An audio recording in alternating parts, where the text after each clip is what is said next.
checking me out. Happy Tuesday to everybody, and I hope that everyone have a wonderful Tuesday.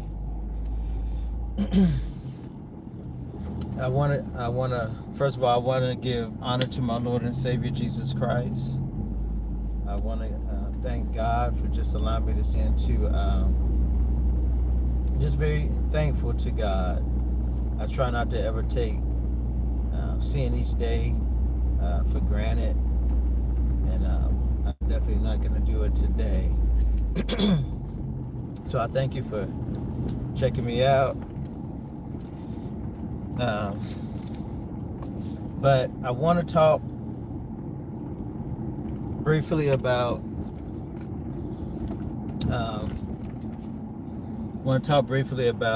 Duke basketball. Praise God.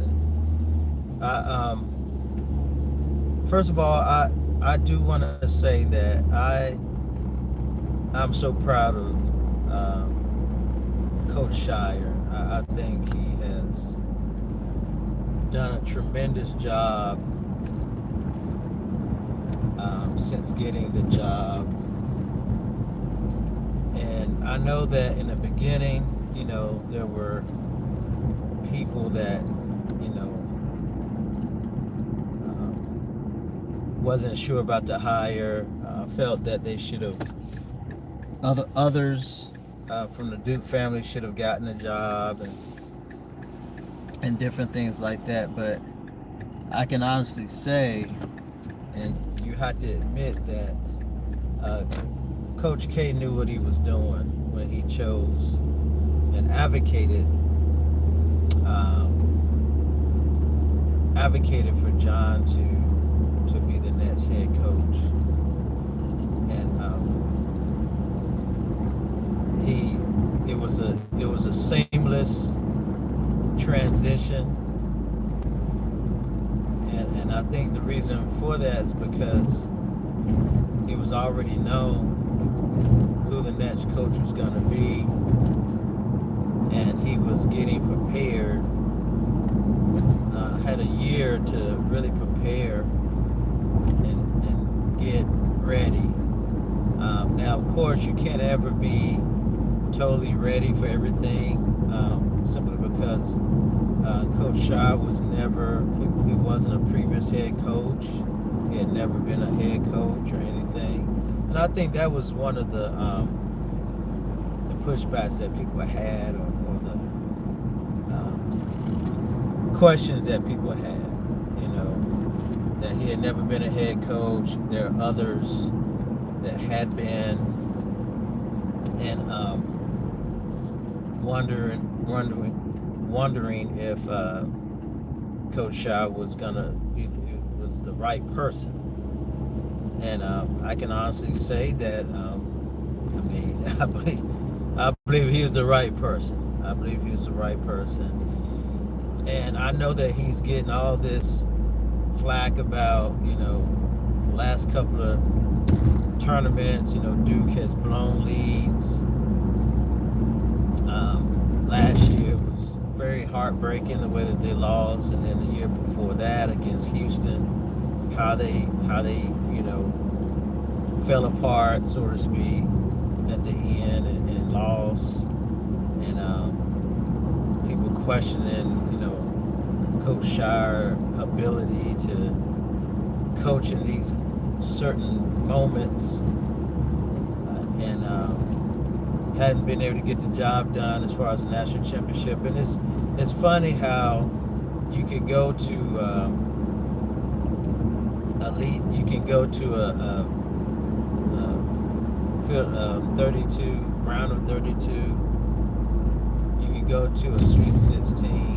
You can go to an Elite 8, and you can go to a Final Four, all within, I think this year coming would be his 5th year, all within 4 years. And people still complaining. And I get it, when you're at Duke, it's evident and it's expected to win national championships. but I don't think people understand how hard it is to win a national championship. And even when it comes to Duke, it's not a gimme. And I know people, well, they get this types of recruits, and they should have been able to win. Coach Shire should have been able to win one by now, blah, blah, blah, And maybe so in your eyes. Maybe so, But it hasn't happened yet. Let's emphasize that word yet. It hasn't happened yet, but it's going to happen. It's going to happen with Coach Shire at the helm. It's going to happen. You get enough cracks, Elite Eights, Final Fours. You get enough, cracks, or at least the opportunity to get enough cracks to win a national championship. You're gonna get it, And so, I really don't want to hear about how Duke has been able to get it done and blah blah blah. Fact of the matter is that he's lost very little since he's been the head coach and won quite a bit. Now, has he won the big one yet? Not yet. But again, it takes time. It takes time. It takes time. Not everything is going to be bang, boom. As soon as you be the head coach, you're going to win national championship. It doesn't work like that. It doesn't always work out that fast, especially when you're talking about winning a national championship. That's very difficult. It doesn't matter if you're Duke, Carolina, Kansas, UConn, some of the Blue Bloods, Kentucky's. It's very difficult to win a national championship, and it's not an excuse. It is very difficult to win a national championship. Plain and simple, because there's a lot of variables to it. You can have injuries at the wrong time that can derail a season. Let's just be honest. It can really hurt a season. Now, the smart thing, what coaches are doing now, they're trying to have some depth, which is smart. They want to have some depth in the back court, front court, wings. They're trying to have some depth now. And that's a smart way to go. If I was a head coach, I'd be doing the same thing. Smart way to go. And so, I think that Duke is, I was looking at the preseason top 25. And to be honest, I don't really care for the preseasons type stuff. But I know that it's something to talk about. I know it's something for them to talk about. But I really don't care for it that much, because it's no need in getting wrapped around the axle about a preseason top 25. Even if your team is not in the top 25, it really doesn't matter right now. It's nice. If you're number one, okay, nice, but season hasn't started. The season not to be about to get started. It's just an early take that is something for the broadcasters and sports fans, analysts to talk about. That's it. And so, in saying all of that, Duke is in the top 3. They're in the top 3. Some having them number 1. Some have them number 3. Some have them number 2. Depends on who you're talking to. But I really don't get too wrapped around that. I really don't. Some people do. I don't. And so I don't have a whole lot to talk about concerning that. I really don't. I don't have a whole lot to talk about concerning that. Let's see who's on here. Desmond.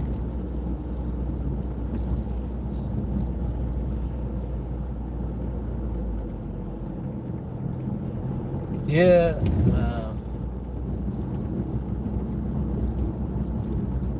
I don't know what you mean about a bum. I don't know what you mean about that, so I'm gonna ignore that. But anybody that comes on that has something good to say, a positive, you can feel free to chime in. Make sure you like, comment. I'm talking about preseason top 25 basketball that they have put out, that they always have, they always put out. I mean, it's intriguing a little bit. I mean, it's something to talk about. I'm just saying that I don't really get too around that because it's not the season right now. It's off season, even though I know there's still teams doing moves and getting players through the NIL and transfer and all of that.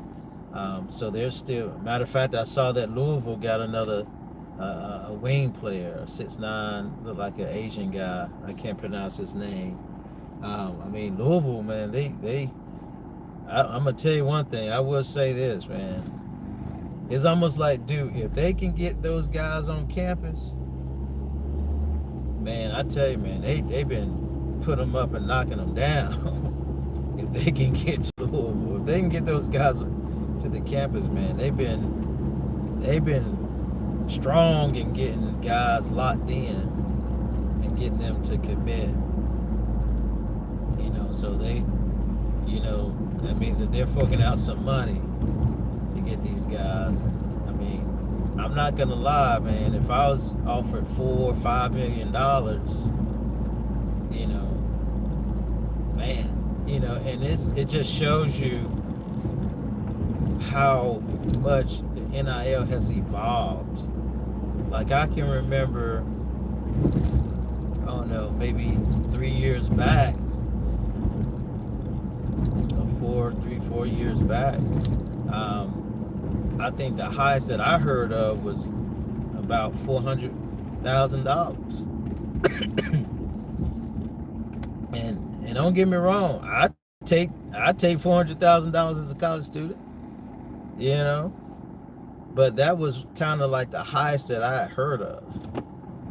And then I was hearing like a meal, meal and a half. I was hearing that, Now, man, it's like 4 or 5 million, So it is getting lucrative when it comes to NIL. If you any type of player, any type of a good player, man, it's pretty lucrative right now. And I'm not saying that these guys don't deserve it.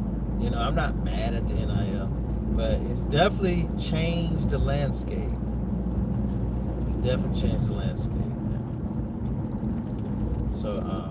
So that means that if you're a program and you have the money, you're gonna be able to get some of the better players, or at least players. I do like the way that John Shire, his strategy is not just the best players. He do want to get good players. Don't get me wrong, but it's also players that can fit, because it doesn't guarantee, just because you get a whole lot of good players, that it's all gonna fit right. It's not a guarantee that it's all gonna fit right. So it's also a right fit, because it is a basketball team. You got 5 guys on the floor, and if they don't mesh well, then that's gonna affect how they play, how you play as a team, And then sometimes it takes time. It takes time to mesh and get that chemistry, get the lineups, the roles, and get all that stuff figured out and situated, and but you know, um, it's that's just part of it. That's part of it. Roster construction. I think that's the best word for it. And I think John Shire has done a great job with that. I really do. I think he's done a wonderful job. And but let's stop talking about and complaining about he hasn't won a natty yet. He should have already won one. And come on, people, man. Just because it's due, man. And I get it. Yes, I believe every year their goal is to win a national championship, and it should be that. But having a goal and actually doing it is not as simple as that. Just because you got Duke across your chest, you don't just step on the floor and say, "Well, we're Duke. We supposed to win a national championship." Other teams and programs want to win a national championship too. How about that? They want to win too. Okay, they're not. Duke is not. And I'm a Duke fan. Don't get me wrong. I'm a huge fan. But I just want people to understand and have some common sense in this, that it's not just because of Duke is on the floor that it's just gonna happen. It's not just gonna happen.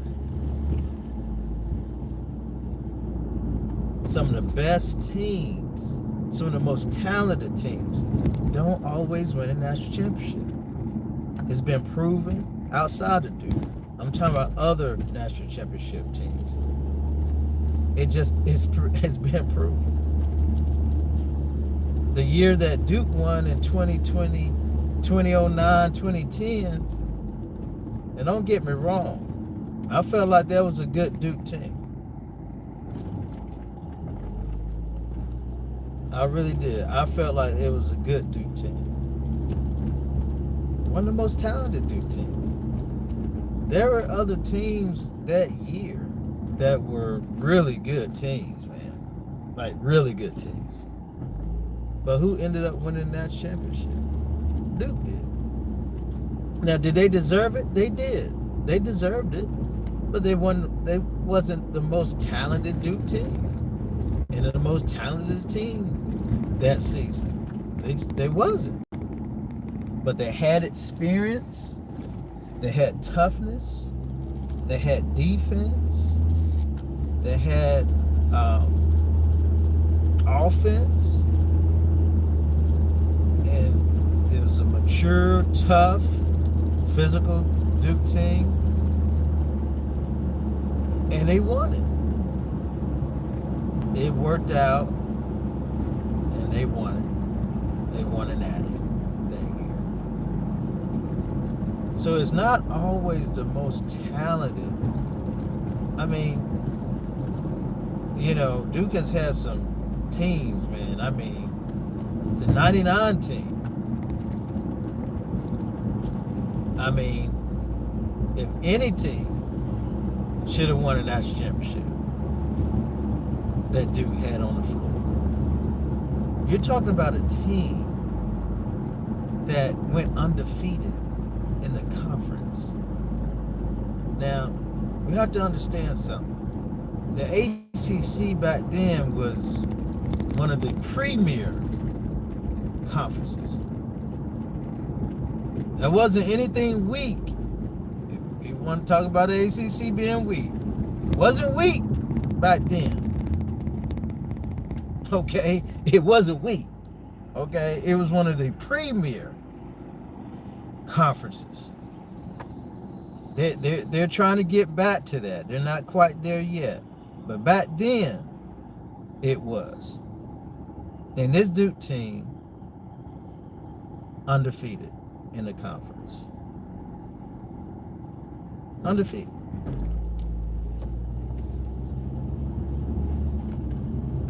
This Duke team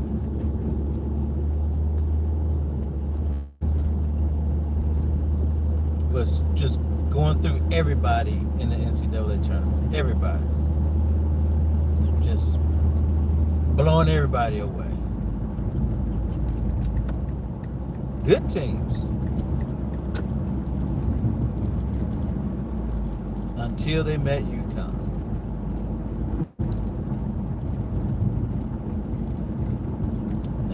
fight on their hands, a fight that they hadn't really had to go through like that all season.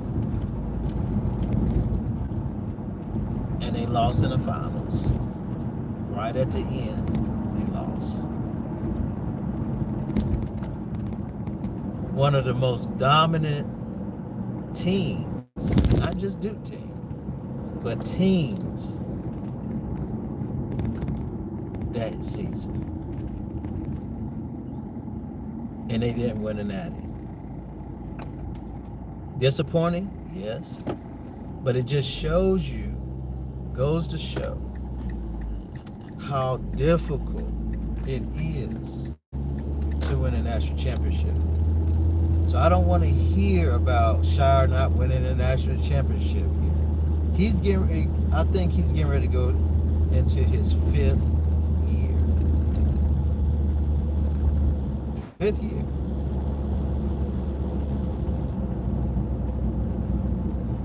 And his record is, I don't even know what his record is, but he hasn't lost double digits yet as a coach. Well, let me see. If it's double digits, it's on the low end, like 10, 11, or something like that, or I might be. I'm probably wrong, but it's not that high of losses. Put it that way. Put it that way. It's not that high of losses compared to wins.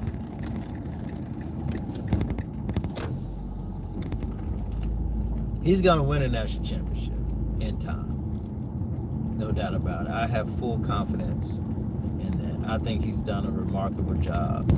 Everybody can always improve upon things, but as of right now, I think he's done a remarkable job. I really do.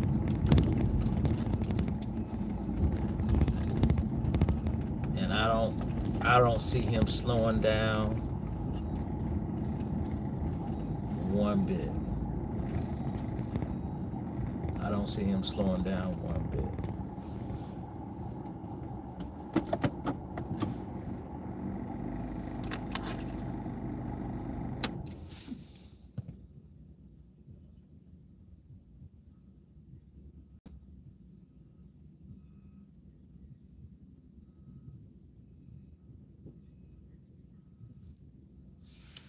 Praise God. But anyway, let me see who else is on. Denisa, appreciate you coming on. I'm talking about preseason top 25 college basketball. Samara, doing great. Doing great, Samara. Thanks for chiming in. Make sure you hit the like button if you don't mind. It definitely helps me out. And subscribe if you haven't. Look out. Sometimes I will have